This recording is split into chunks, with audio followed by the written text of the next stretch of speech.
Callum McCoy, and today I'll be doing the Cow's Gate scenario. So the scenario, my son comes up to me, my 6-year-old son, saying his friend Jose won't wake up because he fell. And so I would go towards Jose, and then I would make a primary assessment. If he was at the skate park, and if we were in an unsafe place, I would move him. But if we were in a safe place, then I would stay. And I would move him just because in case he had a spine or a neck injury, I would move him by a clothes drag. It's probably the easiest, and stabilize his head and his neck.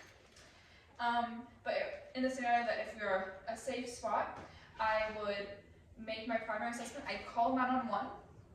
I do my pediatric assessment triangle, which is appearance, breathing, and skin. So I'd look at the appearance. Obviously, I would see if he's talking, if he's unconscious, and things like that, and like muscle tone, if he's crying. In this scenario, that he is unconscious and he's not responding, since my son said he wouldn't wake up. And then I would see if he was breathing, so I'd get down to his level, and I would tilt his head a little bit. I'd open mouth to listen if he is breathing or not, and I'd look at the rise and fall of his chest. And I see that he is breathing, and then I'd also look at his skin. If his skin is like no circulation, if there's a rash or anything like that, I'd see it like bleeding, things like that. Then I would ask, since he is a minor, and I'm guessing if he's my friend with, if he's my son's friend, I'm guessing he's around the 6 to 12 developmental age, the school kid age, I would then ask his parents if I could perform care.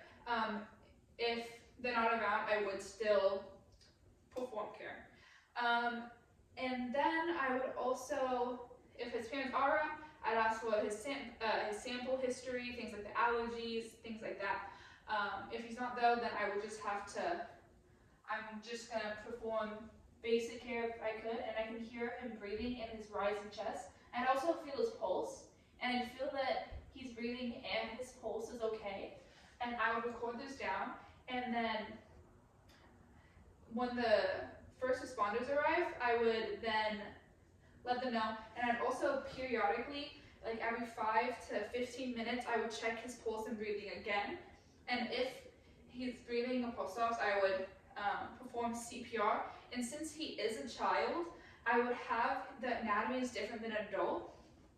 I make sure that his head's a little up, kind of straight, not super far back like you want in adults, a little bit more neutral.